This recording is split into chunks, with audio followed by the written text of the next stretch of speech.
Walaupun Islam menganjurkan umatnya untuk menjadi orang kaya, namun tidak semua usaha dihalalkan. Untuk menjadi kaya tetap saja ada aturan yang harus dijalankan dan tidak bertentangan dengan syariat Islam.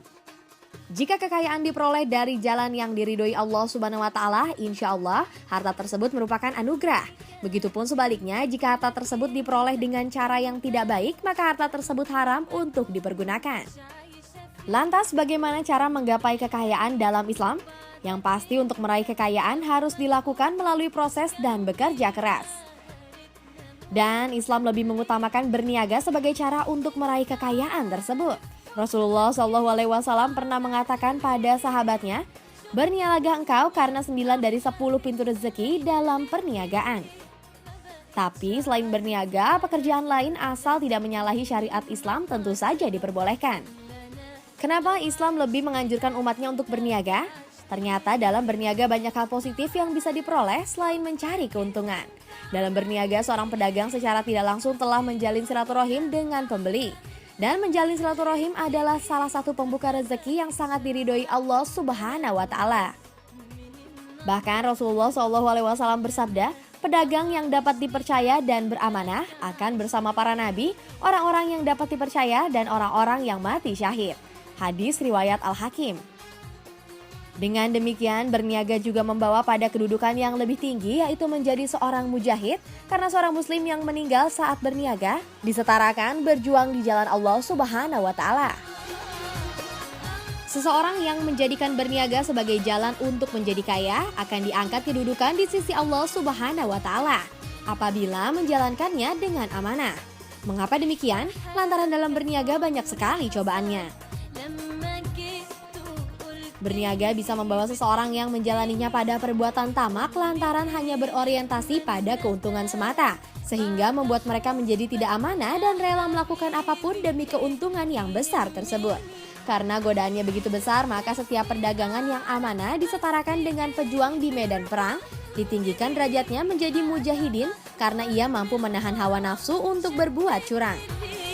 Berniaga juga menjadi aktivitas yang membantu dan mempermudah manusia dalam mengurus dan mendapatkan keperluan hidup, terutama dalam pemenuhan di bidang makanan, minuman, dan keperluan harian. Orang yang menjalankan aktivitas berniaga biasanya akan saling tukar-menukar satu sama lain, padahal jika dibandingkan barang yang mereka tukar terkadang berbeda nominalnya. Tapi bagi mereka yang berniaga, perbedaan tersebut tidak pernah dipermasalahkan. Sikap saling memudahkan inilah dipandang tinggi dan baik dalam Islam. Tentu saja menjadi pintu pembuka rezeki.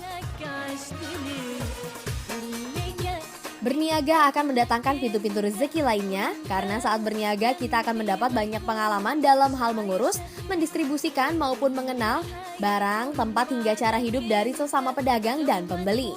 Peluang mengembangkan perniagaan dan hasilnya tentu sebuah keuntungan sebagai pintu menjadi orang kaya. Sabar dan tawakal dalam Islam juga menjadi pintu pembuka rezeki. Dan sabar serta tawakal merupakan komponen seseorang yang berniaga. Kesabaran pelaku akan banyak diuji oleh pembeli, bahkan terkadang pembeli tersebut hanya mencaci pada barang yang kita jajakan. Namun jika kita bisa menghadapi dan meyakini pembeli karena kita amanah, maka rezeki tersebut tidak akan jauh dari kita. Limpahan rezeki dan sikap sabar kita juga sebagai pintu tercapainya kekayaan. Selain sabar dan tawakal, berniaga juga mengajak kita bertanggung jawab atas apa yang kita perjualbelikan. Karena itu menjadi salah satu jalan untuk memajukan agama, bangsa, dan negara. Dalam berniaga kita berpeluang mengeluarkan zakat perniagaan seperti amalan wajib yang harus dilakukan setiap muslim.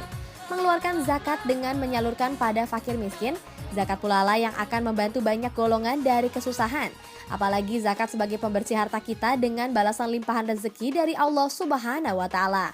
Selain membantu fakir miskin dari zakat perniagaan yang kita jalani, berniaga juga merupakan salah satu sektor pembuka lapangan kerja bagi orang yang membutuhkan, sehingga kita menjadi manusia sumber pembuka rezeki bagi sesama.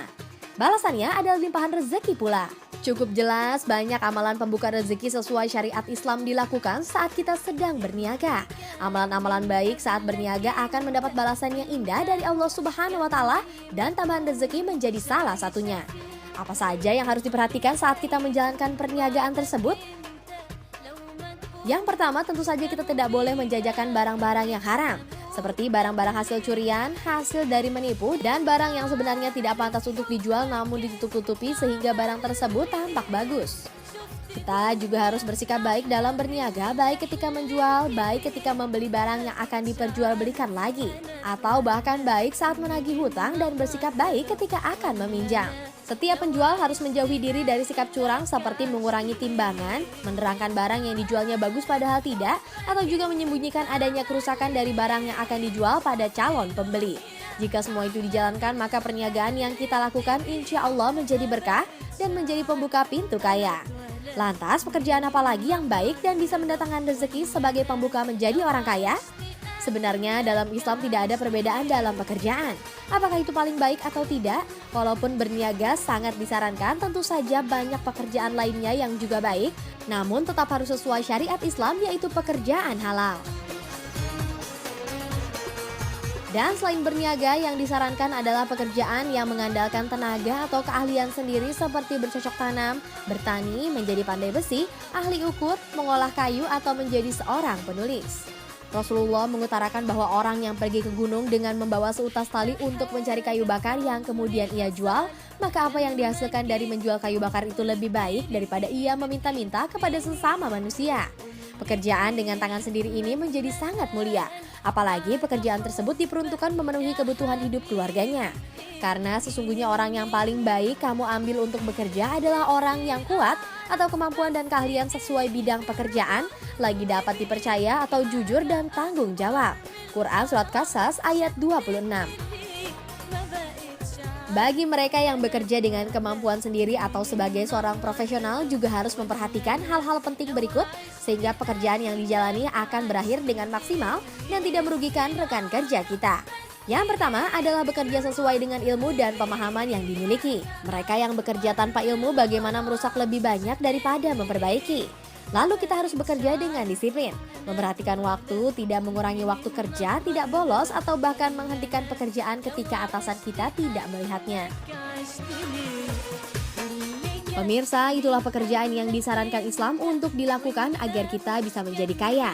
Namun yang utama dari pekerjaan yang dijalani, baik berniaga atau menjadi seorang pekerja profesional, adalah kejujuran serta kesungguhan hati dalam menjalankannya, sambil terus mengimani kebesaran Allah Subhanahu wa Ta'ala.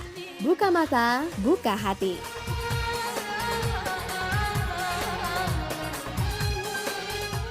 Alhamdulillah, mengenai permasalahan harta, memang banyak disinggung di dalam Al-Quran tentang permasalahan harta, ya, al-amwal, ya, kemudian al-khair, salah satunya yang kita bahas dari surah Al-Adiyat, ya, innahu lahubbil khairil syadid, bahwa sesungguhnya mereka itu betul-betul mencintai harta dengan berlebihan. Jadinya kalau mencintai harta dengan berlebihan, sesuatu yang tidak baik. Padahal yang namanya harta itu hikmah dibalik kenapa Allah melapangkan seseorang dan menyempitkan seseorang, itu agar supaya ladang amal terbuka. Bayangkan, Allah itu sesungguhnya memberikan fasilitas kepada kita itu sungguh sangat banyak, sangat luas. Pertama, memberikan harta kepada kita, memberikan fasilitas panca indera, memberikan ilmu, memberikan akhlak. Semua ini untuk apa? Agar supaya kita itu sebetulnya mudah untuk beramal, ladang amal kita. Karenanya hikmah ketika kita mempunyai harta, sesungguhnya kesuksesan itu apa yang telah kita berikan kepada orang. Jadi kunci sukses, hati-hati pemirsa, kunci sukses itu bukan berapa banyak kita dapatkan.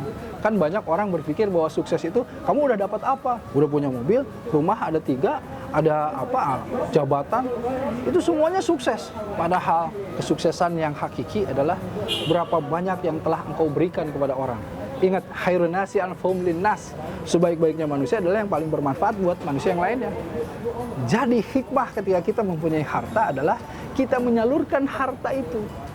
Kita menjadikan diri kita bermanfaat dan harta ini bermanfaat untuk orang-orang banyak.